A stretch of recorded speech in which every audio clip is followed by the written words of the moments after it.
Instagram വഴി വിവാഹ വാഗ്ദാനം നൽകി 25 പവൻ സ്വർണം തട്ടിയെടുത്ത യുവാവ് കണ്ണൂരിൽ അറസ്റ്റിൽ. വടകര സ്വദേശി നജീറാണ് അറസ്റ്റിലായത്. സജോ ദേവസ്യ വിവരങ്ങളുമായി. സജോ, ഇയാൾ എങ്ങനെ തട്ടിപ്പ് നടത്തി എന്നുള്ളതാണ് പോലീസിന് മനസ്സിലാക്കാൻ കഴിഞ്ഞത്. സ്ഥിരമായി ഇയാൾ ഇത് ചെയ്യുന്ന പ്രവൃത്തിയാണോ? അനുജ, അങ്ങേയറ്റം കൗതുകമുള്ള ഒരു തട്ടിപ്പ് എന്നതാണ് ഇതിനെ കാണേണ്ട ഒരു കാര്യം. ഈ മാസം 9-ാം തീയതിയാണ് ഈ കേസിന് ആധാരമായ പരാതി തലശ്ശേരി പോലീസിൽ ലഭിക്കുന്നത്.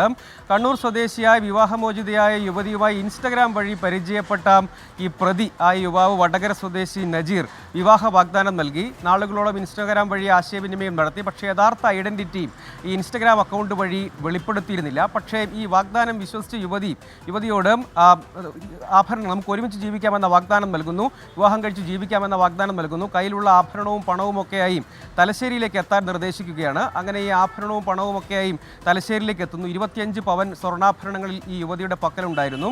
നേരത്തെ നടത്തിയ വിവാഹമൊക്കെ നടത്തിയപ്പോൾ സൂക്ഷിച്ചിരുന്ന സ്വർണ്ണാഭരണങ്ങളാണ്. അതുമായി അവിടെ എത്തിയപ്പോൾ ഇത് കയ്യിൽ കൊണ്ടുപോകുന്നത് സുരക്ഷിതമല്ല, തൻ്റെ ഒരു സുഹൃത്ത് വരും, ആ സുഹൃത്തിൻ്റെ കയ്യിൽ കൊടുത്തേക്കൂ, അതിനുശേഷം താൻ അറേഞ്ച് ചെയ്ത ടാക്സിയിൽ യാത്ര ചെയ്താൽ മതി, കോഴിക്കോടേക്ക് യാത്ര ചെയ്താൽ മതി എന്ന നിർദ്ദേശം കൊടുത്തു. അത് ഈ യുവതി വിശ്വസിച്ചു. ഒരിക്കൽ പോലും നേരിൽ കാണാത്ത, അങ്ങനെ ഇൻസ്റ്റഗ്രാം വഴി മാത്രം ആശയവിനിമയം നടത്തിയ യുവതി പക്ഷേ ഈ കാര്യം വിശ്വസിച്ചത് കൈമാറി.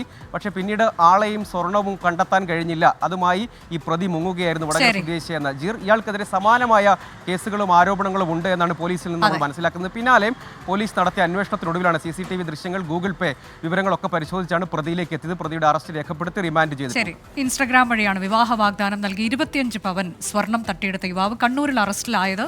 നജീറാണ് അറസ്റ്റിലായത്. ഇയാൾ സമാനമായി ഇതിനു മുൻപും തട്ടിപ്പ് നടത്തിയിട്ടുണ്ട് എന്ന വിവരം പോലീസിന് ലഭിക്കുന്നു.